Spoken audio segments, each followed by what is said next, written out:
Welcome to today's webinar. My name is Greg Jameson. With me today is Alicia Clark. This webinar is being live streamed. We are live on Facebook. We are live on YouTube. We are live on LinkedIn. And for the people that end up joining us late, you'll be able to go back and watch the beginning of this webinar if you so choose. I'm going to immediately share my screen and jump right into what we are presenting today, which is building a successful website. We're going to talk about the key ingredients to this. Let me start out by introducing myself for anyone who is not familiar with who I am. As I said, my name is Greg Jameson. I have been in the internet space basically since the beginning of the internet. I've won a number of different awards. I've been building e-commerce applications since 2002. So I've been around doing this for a long time. Now, before we actually get into the presentation, I want to do a quick quiz here. And let me ask you a question. Which of these two umbrellas do you think is going to sell more? Number one, which you see here, or number two? So, number one or number two?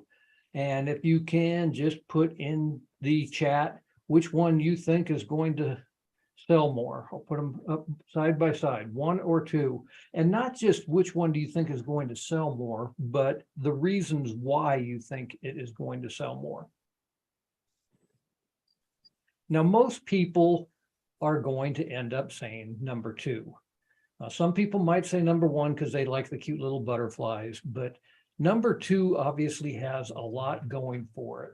If I go back one slide here, you can see a little bit more. It's got 51,000 reviews, giving it 4.5 stars. It has a video associated with it. It has multiple pictures, and it has a lot of text. It's easy to read. They've got some things broken down here in bullet points, but if you want all of the detailed information, they give you enough information about this to make a buying decision. And as a result of that, it significantly outsells number one. Number one has got 2 reviews on it, and that's pretty much how it works. So those are some of the things we're going to talk about today, is how to actually get people to be interested in what it is that you are offering on your website. Now, the key ingredients to a successful website, there are a number of them, but these are just a few of them. Planning, usability and user experience, content, tracking your progress, see how you're actually doing when you're putting up a website, ongoing maintenance and support, and making sure that you have adequate financing to pull this off. So let's start with planning. Now, when you are planning your website for the first time, you need to clearly define what your goals are. You want to get a good domain name. You want to budget properly for putting up a good website. You need to clearly define your target audience. You need to earn the trust of that audience. You need to have a quality content management system and a quality e-commerce platform if you're actually going to be selling products on your website. So getting a good domain name, there's actually several parts of this as well. Where do you buy a domain name? What are some domain extensions? And what are some examples of some bad names? So when it comes to buying a domain name, I'm going to tell you right up front, you want to avoid GoDaddy. GoDaddy has got a huge marketing budget. Everybody knows about them. And as a result, that's what people think about when you go to buy a domain name. But GoDaddy has some really significant issues that you may not encounter for the first year after you buy a domain name with them. But they basically bait you with cheap pricing, and then the cost in subsequent years goes way up. They charge you extra for SSL certificates. That's the secure socket layer or HTTPS that goes with your website. Most domain registrars no longer charge you for that. They overcrowd their servers that result in slow websites. And the really interesting thing is they actually own your domain. You don't. You are just leasing that name from them. And if you allow your name to expire, then they don't give you a grace period. Instead, they end up charging you thousands of dollars to get your domain name back. So if you're not going to use GoDaddy, who should you use? Well, I recommend that you actually do your initial domain search at a place called Melbourne IT. And the reason is Melbourne IT does not sell your search results to domain brokers. You can go there and you can search for a domain and you can come back a week later. And if it's not a super common name, your name is still going to be there, and they're not going to be trying to charge you $2,000 for a domain that should only cost you $15 or $20. And then once you have decided upon the domain name that you're going to use, purchase it from a company that offers a minimum 2-week extension period. Namecheap and domain.com are good examples of this. Now let's talk about TLDs, or top level domains. The most common one of these is .com. And if you can find a .com name, that is what I recommend that you use when you get a new website. There are a number of other fairly common ones that might actually have some restrictions tied to them, such as .edu. You need to be an educational institution to get a .edu extension. .gov or .mil, same thing. You need to actually be a part of the government to get those extensions. You could get a .org or a .net if you can't find a .com. But several years ago, because there were so many domain names being purchased, a whole slew of additional top-level domains came out. And so you can get things like .store, .shop, .agency, .tv, .business, .market, and so forth. There's actually a couple hundred of these top-level domains. And Google doesn't care what the domain extension is. You can, in Google's eyes, you could have mycompany.shop and it would be the same as mycompany.com. Now, people, on the other hand, frequently think of .com, and therefore I recommend you get a .com if you can, just because that's what people think about. But if you really want to get a domain name that's already taken with the .com, think of one of these other domain extensions that might be relevant for your business. Now, let me show you some examples of some bad domain names, and this is just kind of here for humor, but Experts Exchange, or is that expertsexchange.com? Therapist Locator, or is that the Rapist Locator? IT Scrap, or it's crap.com? Obviously, the reason for showing you these is you want to be careful when you select your domain name. Now, what is a CMS, or a content management system? In the old days of building websites, back when I first started, most websites were hand-coded in HTML, or hypertext markup language, and you actually had to go in and code a website. That's no longer the case today. Most websites are actually built using a content management system, which is essentially a program that allows you to go in and put content in without having to know how to code. The most popular of the content management systems out there by far is WordPress. WordPress started out just being a blogging platform. It has expanded into being an extremely comprehensive content management system. You can do all kinds of things with a WordPress website. And I recommend it for actually most of my clients, because it is extensible and can be used to do all kinds of things, including adding an e-commerce store to it.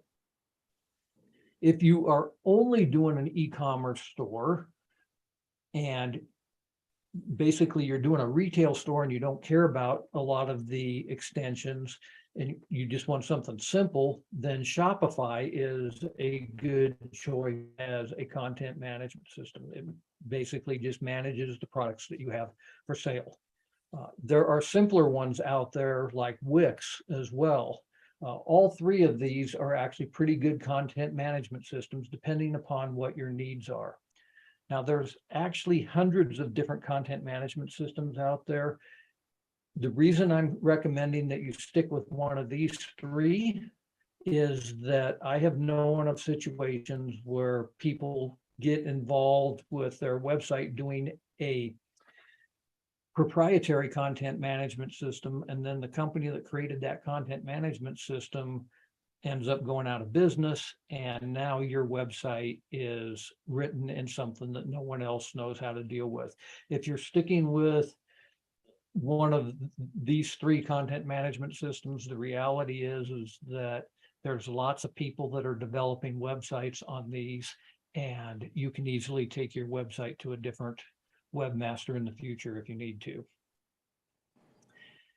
Prior to this webinar, I actually sent out an email asking people if they knew what a bunch of these different acronyms were. I said, are you confused by SEM, PPC, PPI, CPM, and so forth? And people were writing back to me, I have no clue what these things are. So I decided that I'd stick a slide in here, kind of explaining what some of these things are. And you may want to do a screen capture if you are not familiar with some of these, because these are terms that as you start working with your website, that the people that you work with are going to just be throwing these out as if it's part of modern language. And you may not understand, for example, that CPM stands for cost per thousand. That's the cost to you per getting 1,000 leads from an advertisement, for example. Now let's talk about usability and user experience. And there's a number of factors that go into making your website usable and having a great user experience. And you can see I've listed some of them up here. I'm going to touch on a few of those here, but I want to tell you specifically about an experience that I had recently. And that is, you can see the picture here of this rock. It's called El Peñol de Guatapé. It is in Colombia, South America. And I had seen a picture of this thing and I was like, I really want to climb those stairs and go up there. It turns out the most challenging thing about El Peñol de Guatapé was not climbing the 710 steps to the top. It was trying to book a ticket to go there. I went online and the tour company had a website that basically said, if you want to book a tour, you need to contact us via WhatsApp. 56 messages later, I finally got the tour booked. It was a fantastic tour, but that is not the way to create a customer experience with your website. If you're trying to sell something like a tour, make it easy for your customer. You need to remember that your website is for your customer. It's not for you. And that is one of the biggest factors to consider when you are first building a website, is you're building the website for your customer. So here's just a couple of examples of some bad websites that I wanted to share with you. Obviously, this one, very simple. It looks like it was built 20 years ago. This one really surprised me. Berkshire Hathaway, a premier real estate firm, and this is what their website looks like. Here's another one. It almost cracks me up. The Yale School of Art, and this is what they came up with for their website. these are current websites. This isn't something that I pulled out of my archives. I went and got these screen captures right before putting this presentation together. Rock Shop here, and they don't even have a picture of one of their products. And again, this has got a date of 2022 on it. Here's an author that the website is super simplistic and doesn't talk about who she is or what she does at all. Compare this to a client of mine who's also an author, and you can see this is a nice, clean website that looks like it has a modern look and feel to it. It doesn't matter what business you're in. Another client of mine, Select Business Group, a business website, clean, modern looking, easy navigation. Another client, the Doggy Express, a little more whimsical, but again, clean and modern. It doesn't take that much more effort to create a nice looking website versus one that, like I said, looks like it was from 10 or 15 years ago. As I said, you need to remember that your website is for your customer. It's not for you. If we take a look at that philosophy and look at customers that, or look at companies that are huge on the internet, such as Amazon, they actually have a bigger reputation for their being customer centric than even companies like Apple and Walt Disney. You can see a quote here by Jeff Bezos, the founder of Amazon. In fact, let me play for you a short video here from Jeff Bezos. A lot has happened in the last 15 years. As I said, we've made a lot of mistakes. We've learned some things. And I want to tell you everything I know. I can guarantee you everything I know, it's a very short list. This won't take long. And it's Oops. complete too. All right, well, the first thing I know is that you need to obsess over customers. I can tell you that we have been doing this from the very beginning. And it's the only reason that Amazon.com exists today in any form. We've always put customers first. When given the choice of obsessing over competitors or obsessing over customers, we always obsess over customers. We pay attention to what our competitors do, but it's not where we put our energy. It's not where we get our motivation from. We really like to start with customers and work backwards. And again, that is the key thing that I know, and it covers a lot of other mistakes. If you're truly obsessed over customers, it'll cover a lot of errors. So Amazon has set the bar, and that's what customers expect for all websites now, is that they match the standards that Amazon has put out there. So that is something that you need to consider as you are building your own website. Now, another key factor of having a great website is to provide personalization to it. Here is a video, and I'm not going to play this whole thing, but I just want to show you this video that a person sent to me and the impact that it obviously had on me by her sending this. Hey, Greg, Chris Ward here. Now, what I'm going to say, I think there's a lot of weight to it because I would describe myself as podcast junkie. When I found your show, I think I ate up like 3 or 4 episodes, and before I said, all right, Chris, you need to move on with your day. I just found it was sort of like, I don't even know how to, I felt like I was in a library with just knowledge all around me and the texture of that room, how the interviews just sort of navigate, and there is just such a breadth to the learning that you guide us through. And as I said in my 5-star review, time well spent. Okay, I won't play the rest of it, but you can see that that video obviously was personalized for me, and it got my attention. Her holding up the sign saying, hey, Greg. Now, when people do that and you go to a website and you have that type of personal experience, then you are going to take notice. So there is a plugin that you can use when you're building your website called If So. And you can see up here that there are a number of different ways that you can actually personalize the content on a website. You can personalize it by where somebody's located, what time it is, what pages they've already visited on your website, items they already have in their cart, if somebody's logged in or not, if somebody has searched for something, different user roles. Somebody is a first-time visitor to your site versus somebody that's a returning visitor, and so you actually know what their name is and so forth.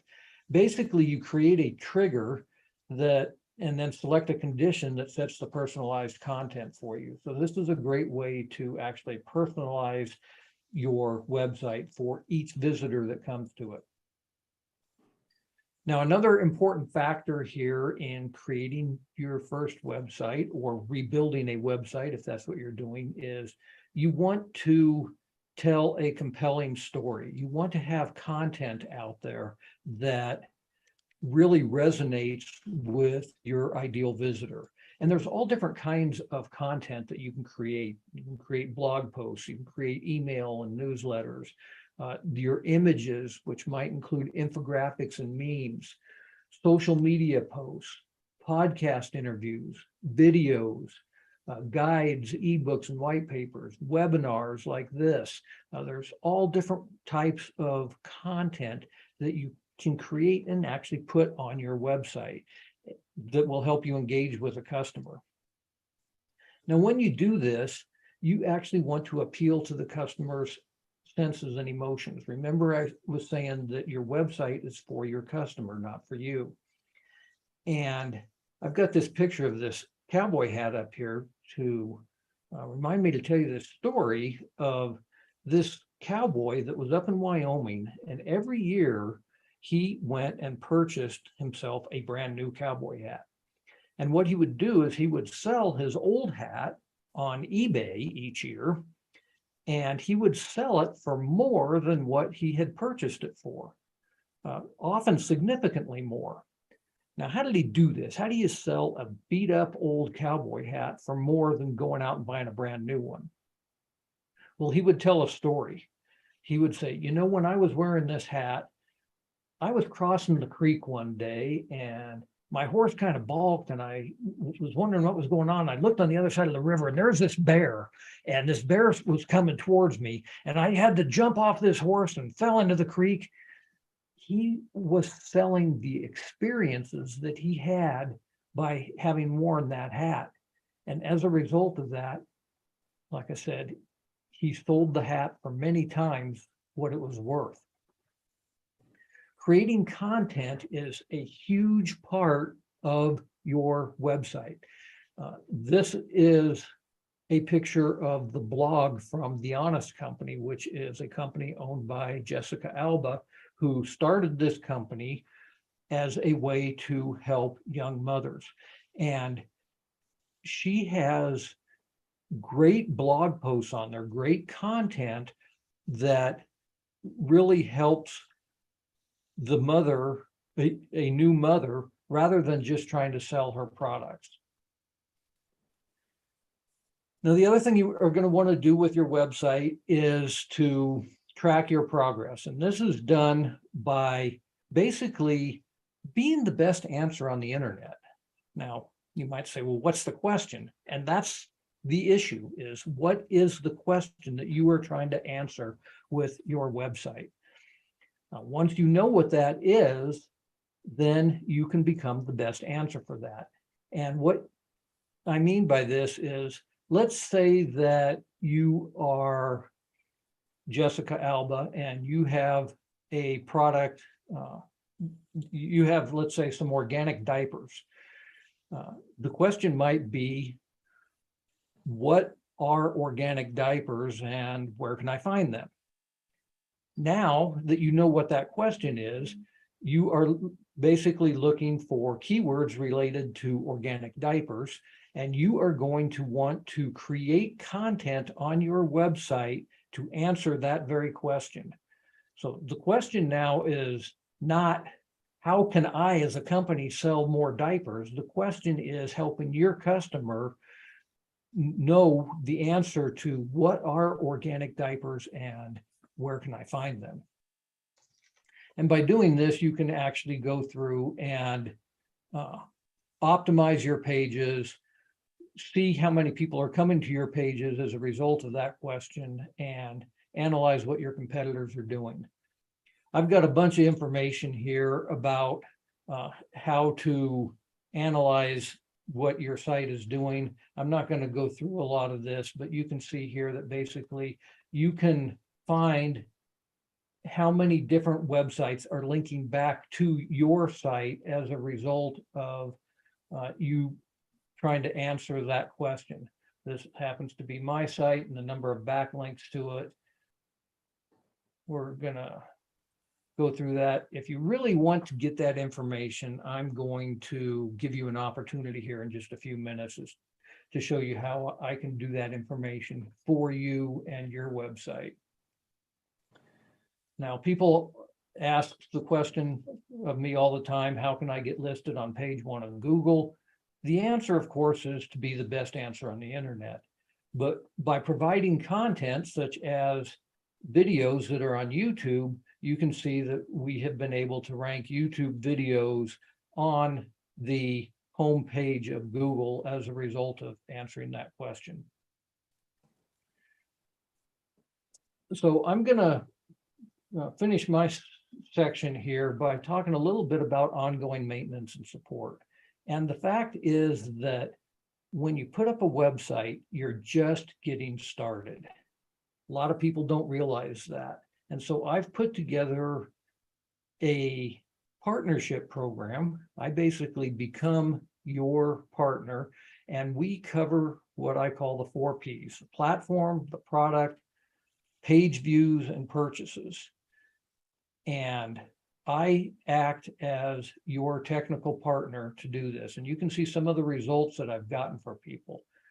This company started back in April or March. Let's see what that is there, April, I guess. And they're now doing almost $50,000 a month. This one's been at it a little bit longer. They're doing $147,000.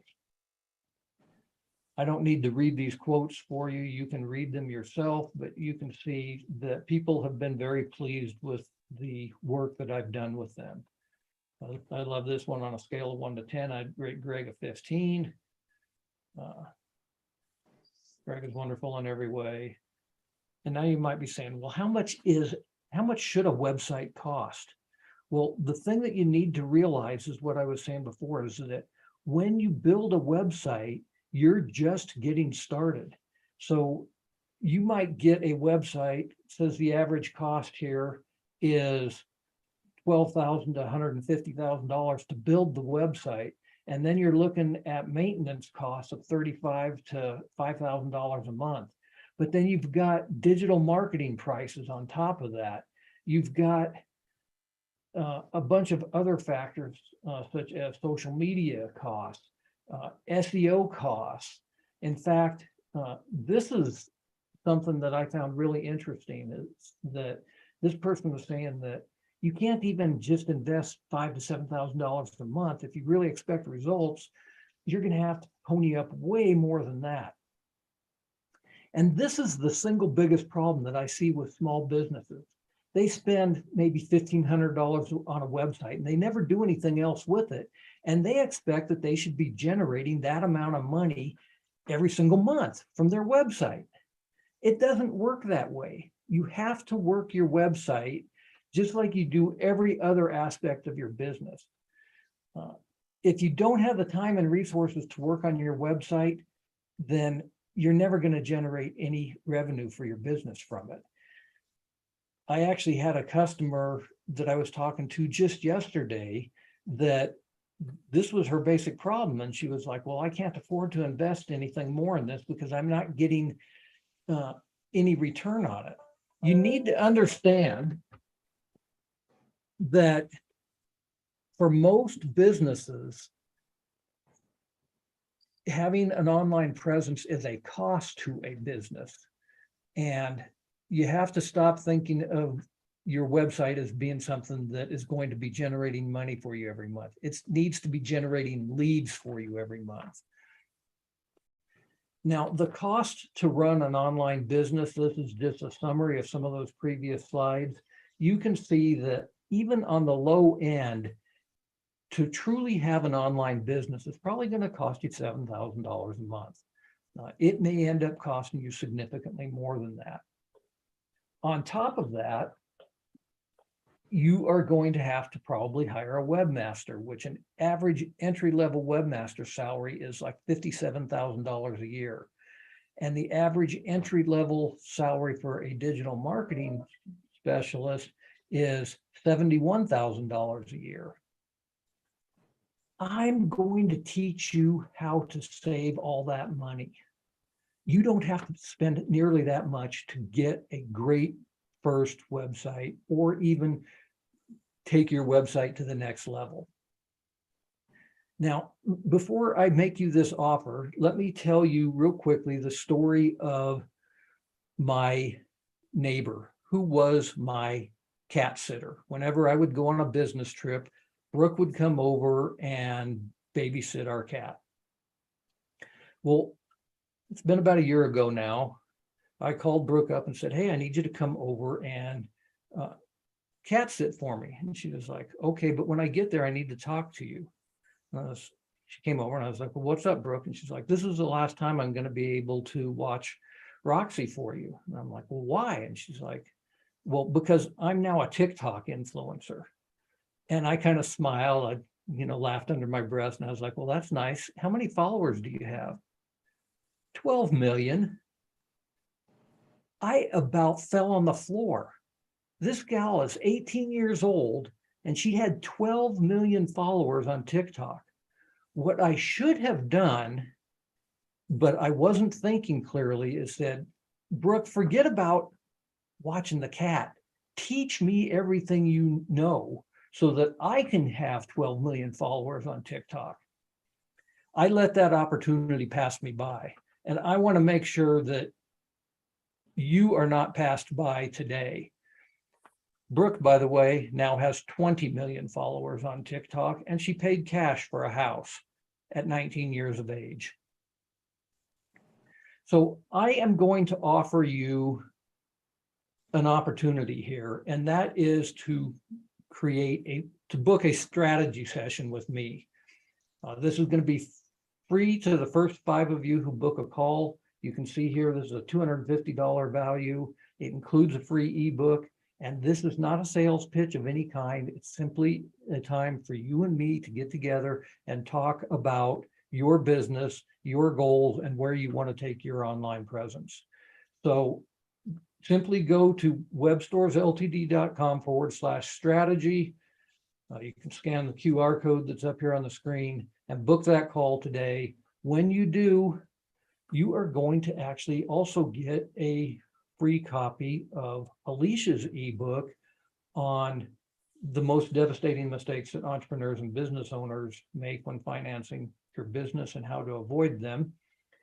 And with that, I am actually going to turn the presentation over to my lovely co-host today, Alicia Clark. So go ahead and take it away, Alicia. Thank you so much. Hello, everyone. Hope all is well. Today I'll be talking about business credit for startups, but let's rewind.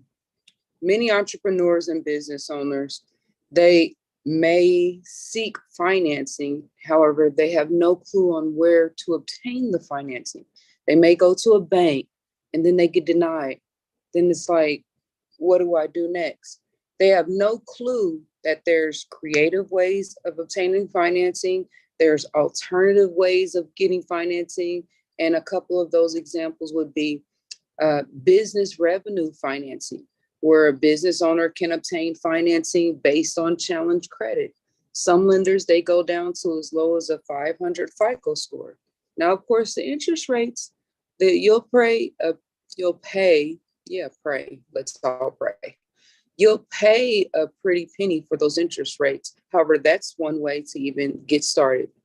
Another way to get started, where many individuals do not realize, would be financing based strictly upon your credit, the strength of your credit profile. Now, some lenders and funding sources, they would like to see a 680 across the board, but I usually tell a lot of individuals to at least have a 700 across the board with the three bureaus, and have a mixture of items of positive payment history. That's a mixture of credit cards. Do you have any home loans, mortgage loans? So those are just some of the creative ways of obtaining financing that many individuals do not know. And each one of our webinars I'll discuss different topics where a business owner can actually get a head start going into, as we're in the third quarter, but going into the fourth quarter, closing out 22. But today is business credit for startups. Now, business credit, you may ask, what is that? It's really a business owner's ability to pay their bills. You're showing a lender or a vendor or a supplier that you actually pay your bills on time. Business credit has many, many benefits, such as let's rewind. When I talked about capital and needing money to fund your startup or fund your business, you can use business credit to fund your business. You can also use, many lenders now are looking at a business owner's business credit to obtain loans and various types of financing. That'll give you that credibility. Another benefit of business credit is you can get high limit accounts very quickly. This business credit is one of the fastest ways to get money beyond immediate funding. So also with business credit, you don't need a personal guarantee. Many individuals come across that where they need that for their business. Business credit doesn't put an inquiry on your personal credit. Why? Because it's separate. Business credit is tied to your EIN. Personal credit is tied to your consumer, your social security number. So they're two different journeys. However, even though they are two different journeys, I tell a lot of business owners, and a person can build business credit with challenged personal credit. You can do that. However, I tell an individual to give you double that borrowing ability, build your business credit in alignment with your consumer credit, because you have to think from a lender's perspective. Those credit reports from personal credit and business credit, those are your report cards. So you're showing the lenders who you're paying on time, how long are you taking to pay, who you're not paying on time. So it's that risk factor and also that trust and credibility factor. If lenders and vendors and suppliers, they see that you are paying people on time, you're paying your bills on time, that'll give that trust factor to start building that trust to open up options for you to obtain funding. And of course, being a business owner, we all need OPM, which is other people's money.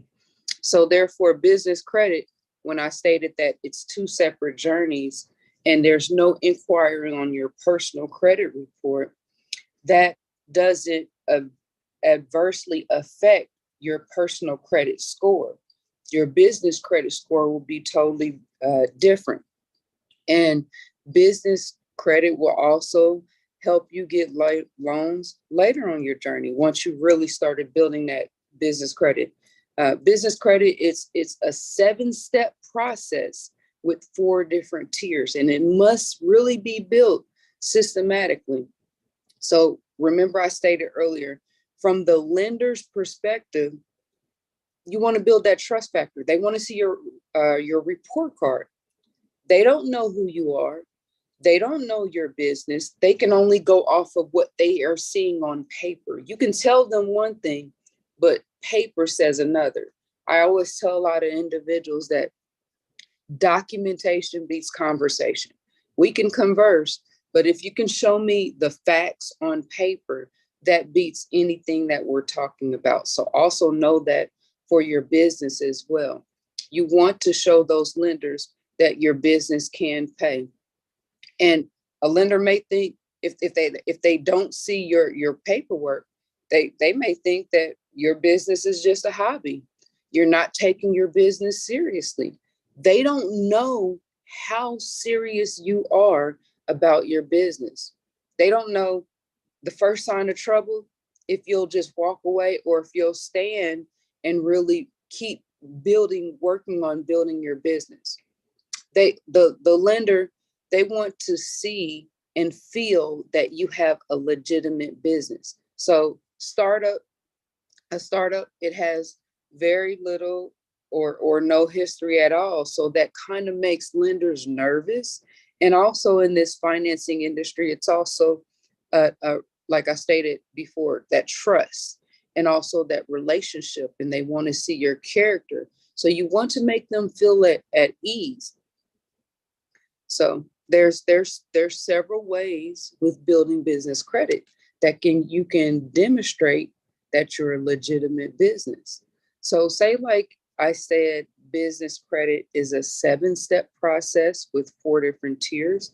There's level 1, and it's called building your business credibility, where these are critical factors that lenders look at and a business owner may not even realize that lenders do look at.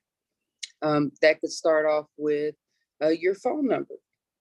I speak to so many business owners that are using their cell phone, their cellular number as their phone number. That's a no-no for your business, and especially to build business credit.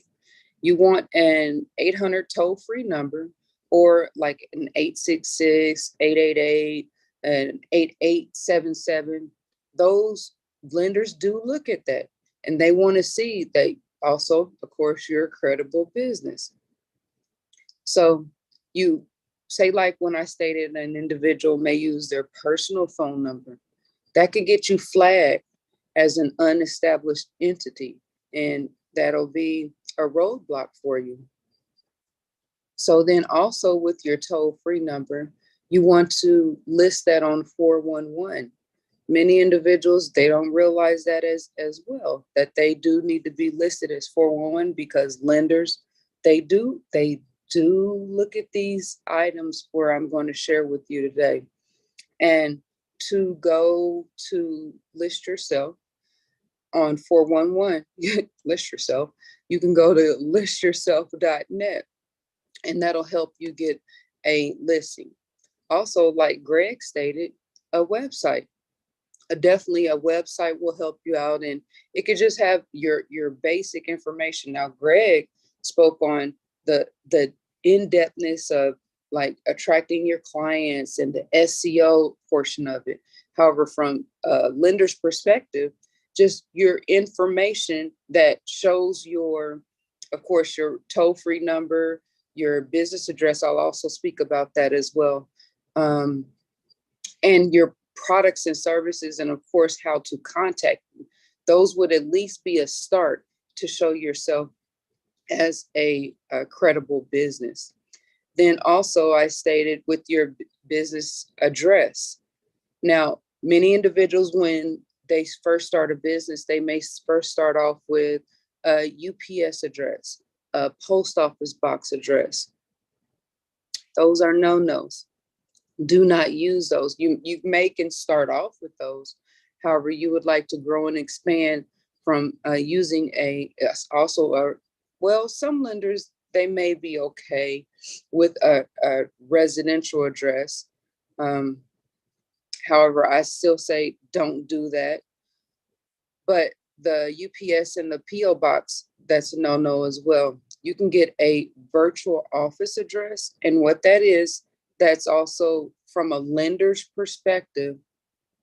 When they go to research you and that address, is a deliverable commercial address. So say like you type in the address on Google, and then they'll see that deliverable commercial building where that's attached to your business. Then also with that address, there needs to be congruency. And when I say congruency, you're going to need to be congruent across three major critical key components. That's the Secretary of State, that is also the IRS.gov, and your business bank account. And also, the address must be the same across the board. I don't care if the suite is spelled STE, period. It needs to be STE with your business bank account, your IRS.gov, your Secretary of State, or if the suite is spelled out SUITE, that needs to be congruent across the board. So I know it may seem like mundane work, because actually I talked to a client out of Illinois that I'm working with this business credit with. He was like, oh my gosh, I almost feel like starting a new company and just starting from scratch, because he did not want to go back to all of those items and correct his address. So if you're seeking to grow and scale, you might as well do everything. When you get access to information, you might as well just go on and do it the correct way, so you don't have to go back. Then also your email address. I speak to many business, hold on one moment, excuse me.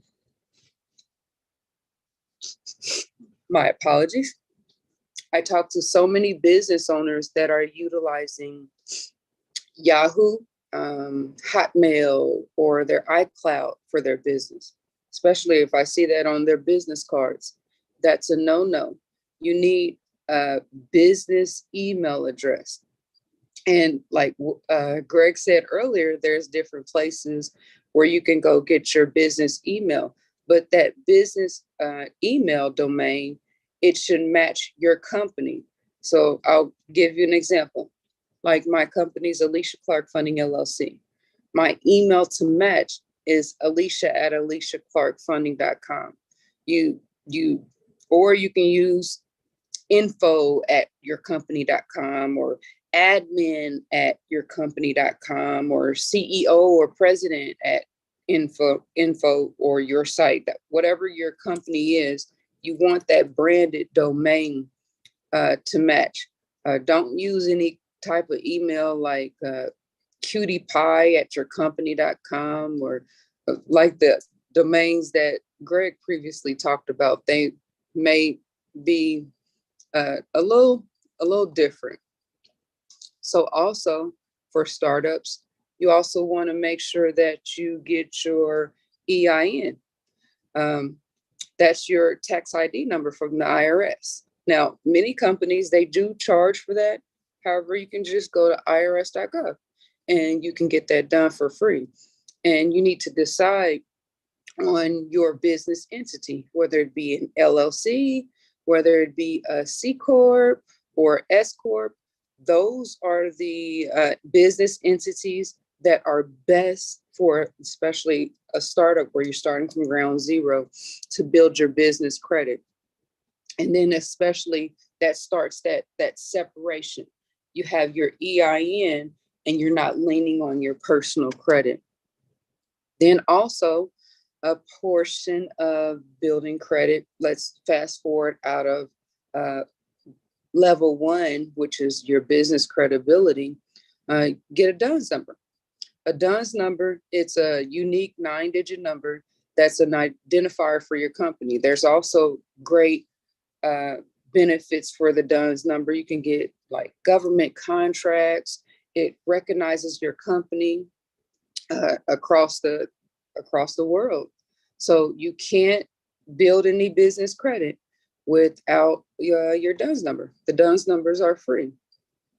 Then also the consumer credit. I stated earlier that sometimes building your business credit may also tap into your consumer credit. And that's why I said, even though they're two different journeys, the business credit is tied to the EIN, the consumer credit is tied to your social security number. You do want to start building that personal, your personal credit. You do want to either if it needs to be repaired or if you add to it. So of course, that's paying your bills on time.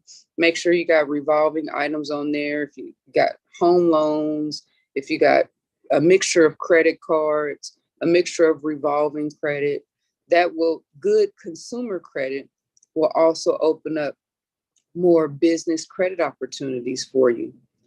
Then also a part of the business credit process is the trade credit, and that's AKA the net 30 vendors. And I'll give you an example of the power of having, number one, business credit in alignment with those net 30 vendors. Now, some vendors are net 30, net 60, net 90. And that's where you're ordering from a vendor and you don't have to pay back until 30, 60, 90 days, which therefore that also allows your company to go on and cash flow within 30, 60, 90 days. Sam Walton, I'm pretty sure you're all familiar with Sam Walton of Walmart. That was his business model. That's how he built Walmart's business empire, by building his business credit. You may say, okay, well, Alicia, how? 85% of the items on those shelves he built with his business credit, where he ordered those items from those net 30, net 60, net 90 vendors, net 100 some or 120, and he doesn't have to pay until 30, 60, 90, 120 days. And here come consumers like me, you, or mom, or our cousin, our father, family members, relatives, anybody. They go to Walmart and their consumers, well, they actually purchase different items that they need time and time again within 30 to 60 to 90 to 120 days. And that's pure cash flow. So that's the frame that I want you to have while you're building the business credit. So then also, many individuals don't realize while they're building the business credit that 97% of those trade vendors may not report. However, it may be items that you need for your business, but you need items that will definitely report. So find out which vendors actually report, and then let's even go deeper. Some vendors even only report to Dun & Bradstreet. Some only report to Experian, and some only report to Equifax, or some may report to all three, or some only may report to two. So you're also, during this business credit journey, you're going to need a mixture of those net 30 vendors reporting, because also some only report for 30 days, some only report for a 90-day increment. So you need that reporting to all three CRAs, which is the credit reporting agencies. Those credit reporting agencies are Dun & Bradstreet again, Equifax, and Experian. So you definitely need those. And of course, that trade credit, it helps you with so much. Say like with real estate investors, you'll have supplies. Me as a business owner, I travel a lot. So you're able to get laptops, or even if you have your home office, you can get chairs, you can get desks, you can even get home items that you need from your net 30 vendors. I'll give you an example with that. I helped take care of my parents back in Illinois.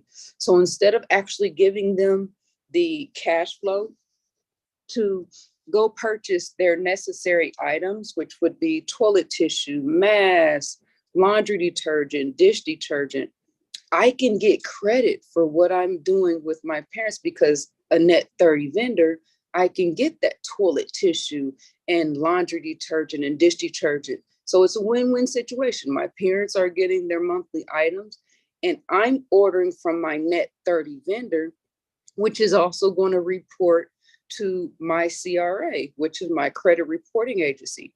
But not only that, like I stated, if you need any type of supplies, that allows you to go on and order right now, and you don't have to pay that vendor back until 30, 60, or 90 days, which definitely allows your business to cash flow.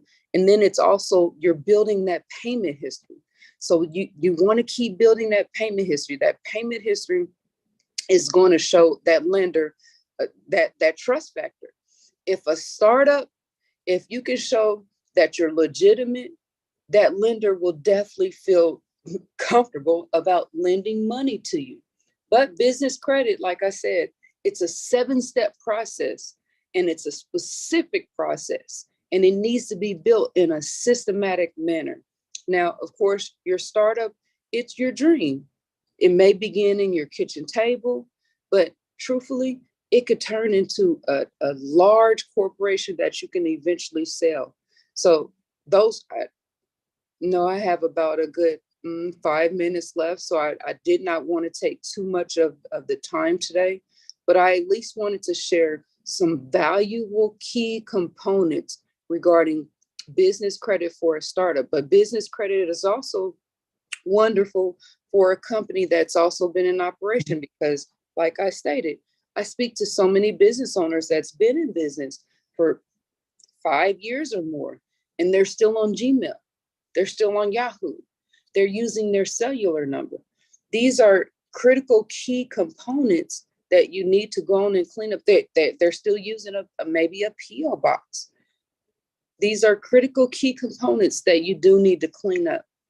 So that will be my closing today.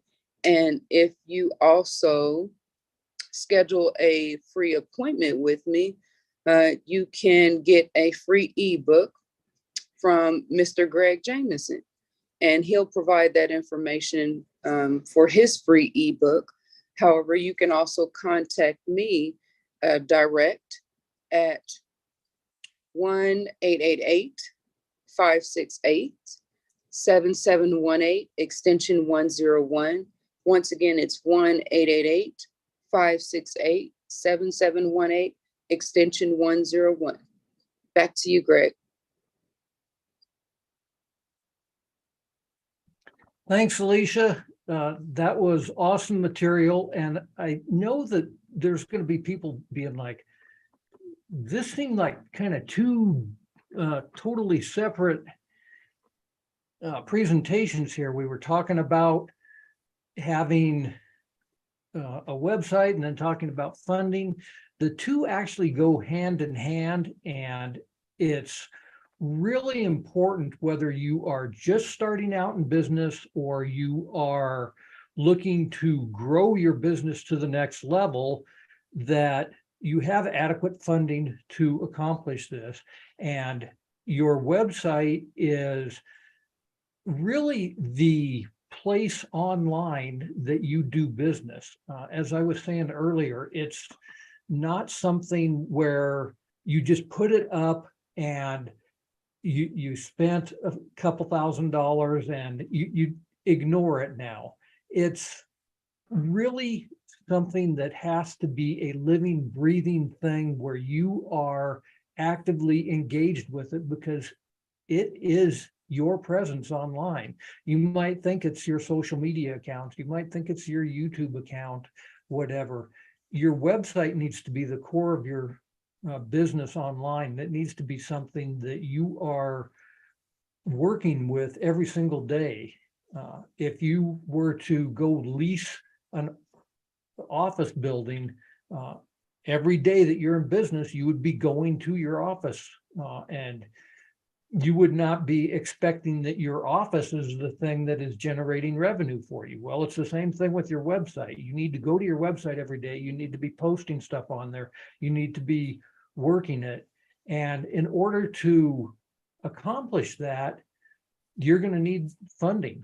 So the funding that Alicia is talking about, you can utilize it for building your website. You can utilize it for advertising. You can utilize it for your inventory. If your people that you're buying from, like she was talking about with Walmart, are not providing you that 30-day credit, well, you can use the funding to do that. And obviously you can use it to hire people like myself to help coach you through the process. So whatever you need that funding for, I really recommend that you take Alicia up on her offer, contact her, and see if it makes sense for you. If you want to get that free strategy session with me, just go to webstoresltd.com/strategy. And I am happy to talk with you and see what makes sense for your business on the technical side. So I'm not seeing any questions down here in the Q&A portion of this. I'm going to real quickly check on some of the places that we are live streaming to make sure that there's no questions out there on social media. And if anybody does have any questions, just pop them into either the Q&A section here or the chat area. Scott, you have a question? Go ahead and unmute yourself. Chat, yeah, okay, yeah, the chat is not available. Is there going to be a replay available for this? There will be, yeah, because I think you came in late. did. The follow-up email to this, you will get where you can watch the entire replay. If you don't get that, then reach back out to me and I'll send you the link to it so that you can watch it at your convenience. Thank you.